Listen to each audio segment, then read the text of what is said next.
नमस्कार, मी रंजिता माझ्या YouTube चॅनलवर तुम्हा सर्वांचे खूप खूप स्वागत करते। चला तर आज बनवूया पालक पुरी। पालक पासून बनवलेले पदार्थ मुलं खात नाहीत, पालकची भाजी खात नाहीत, कुठल्या भाज्यांमध्ये टाकली पालक तर तेही खात नाहीत। अशा पद्धतीने जर तुम्ही पालकची पुरी बनवली, पराठा बनवला तर मुलं आवडीने खातात।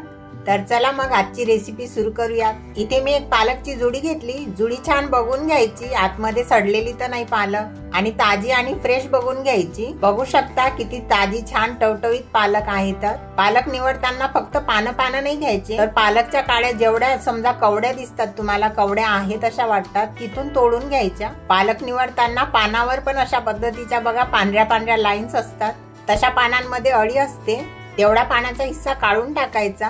ताजे आणि छान फ्रेश पानं दिसतात तसे पानं तोडून घ्यायचे। अशाच पद्धतीने संपूर्ण पालक निवडून झाला। पालक छान 2 ते 3 पाण्याने धुवून काढायचा, आणि पालकला जर तुम्हाला वाटत असेल वाळलेली माती आहे तर पाण्यामध्ये 2 ते 3 मिनिटं पालक छान असा भिजवून ठेवायचा। 2 ते 3 वेळा पालक धुवून चाळणीमध्ये छान असा नितळत ठेवायचा। गॅसवर कढई ठेवली, कढईमध्ये 1 ग्लास पाणी टाकलं, थोडंसं मीठ टाकायचं, पालक टाकायचा, संपूर्ण पालक निवडलेला 1 जुडी तेवढा सगळा टाकायचा।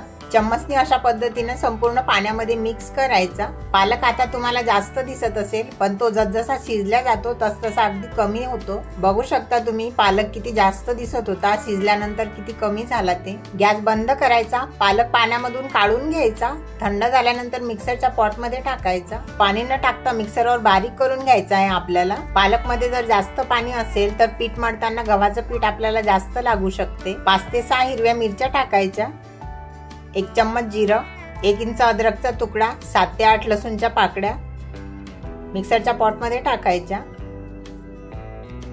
8 ते 10 कढीपत्त्याची पानं, थोडासा कोथिंबीर टाकायचा। पाणी न टाकता मिक्सरवर बारीक वाटून घ्यायचं। बघू शकता अशा पद्धतीची पेस्ट बनवून घ्यायची, अशी फाईन पेस्ट झाली पाहिजे। एका बाउल मध्ये काढून घ्यायची, भांड्याला लागलेली पेस्ट पण सगळी काढून घ्यायची। भांड्यामध्ये 2 ते 3 चम्मच पाणी टाकून भांड पण अशा पद्धतीने धुवून पाणी टाकायचं। 1 चम्मच मीठ टाकायचं, 2 चम्मच तीळ, 1 चम्मच ओवा टाकायचा, 2 वाटी गव्हाचं पीठ टाकायचं, 4 चम्मच रवा टाकायचा, बारीक रवा टाकत आहे मी, आणि हे सगळं मिक्स करून घ्यायचं। आणि पुढे आपल्याला जसजसं पीठ लागेल तसतसं आपण टाकणार आहोत। पुरी बनवण्यासाठी आपल्याला इथं घट्ट पीठ मळावं लागणार आहे। परत 1 वाटी पीठ टाकत आहे मी, आणि पीठ छान असं घट्ट मळून घ्यायचं।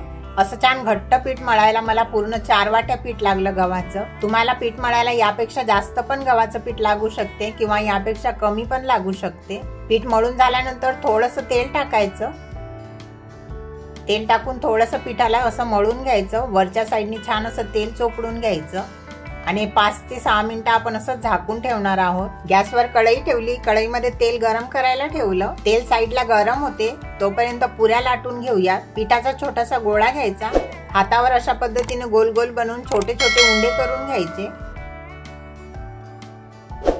अशा पद्धतीने छोटे छोटे गोळे करून घ्यायचे। पोळपाटाला थोडंसं तेल लावायचं, पिठाचा एक गोळा घ्यायचा, पिठाला पण दोन्ही साईडनी तेल लावायचं, आणि खूप पातळ पण नाही आणि खूप जाड पण नाही, अशी पातळशी पुरी लाटून घ्यायची। बघू शकता तुम्ही व्हिडिओ मध्ये तुम्हाला दिसत असेल, खूप जाड पण नाही आणि खूप पातळ पण नाही। अशा पद्धतीने 4 ते 5 पुऱ्या बनवून घेते मी। पुऱ्या जर खूप पातळ बेलल्या तर त्या व्यवस्थित फुगत नाहीत, आणि जर खूप जाड असल्या तर त्या आतमध्ये कच्च्या राहतात। तर अशाच पद्धतीने पुऱ्या लाटून घ्यायच्या। तुम्हाला हवं तर लाटलेल्या पुरीवर अशा पद्धतीने तीळ पण टाकू शकता।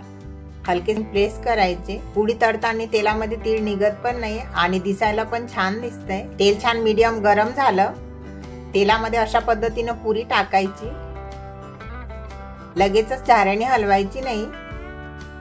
थोडे बुडबुडे कमी झाल्यानंतर अशी झाऱ्याने प्रेस करायची, म्हणजे छान अशी टम्म पुरी फुगते। बघू शकता तुम्ही किती छान पुरी दिसताय। अशाच पद्धतीने बाकी असलेल्या पुऱ्या पण तळून घ्यायच्या। अशा पुऱ्या तुम्ही मुलांच्या डब्यासाठी बनवून देऊ शकता, किंवा घरी नाश्त्याला पण बनवून खाऊ शकता। फार असा काही वेळ लागत नाही आणि टेस्टी बनतात। अशा पद्धतीने पालक पुऱ्या बनवल्या तर पालक न खाणारे पण मस्त असे पालक पोटभर खातील। पुऱ्या दिसायला जितक्या छान दिसतायत तितक्याच टेस्टी पण झाल्या होत्या। मुलं बीट पण खात नाहीत, बीटरूट पराठा आणि बीटरूटच्या पुऱ्या कशा बनवायचा हाही व्हिडिओ माझ्या चॅनलवर आहे, तेही व्हिडिओ तुम्ही नक्की बघा। लिंक डिस्क्रिप्शन बॉक्स मध्ये दिलेली आहे, चेक करायला विसरू नका। तीळ लावल्यामुळे पुऱ्या पण खूप छान दिसतायत आणि एकदम सॉफ्ट झालेल्या आहेत। खूप टेस्टी पुऱ्या होतात, नक्की अशा पद्धतीने करून बघा। दह्यासोबत टोमॅटो सॉस सोबत सर्व करा, खूप छान लागतात। आणि आजचा व्हिडिओ तुम्हाला कसा वाटला कमेंट करून नक्की सांगा। आवडला असेल तर लाईक, शेअर आणि सबस्क्राईब करायला विसरू नका आणि असाच भरभरून सपोर्ट चॅनलला करत राहा।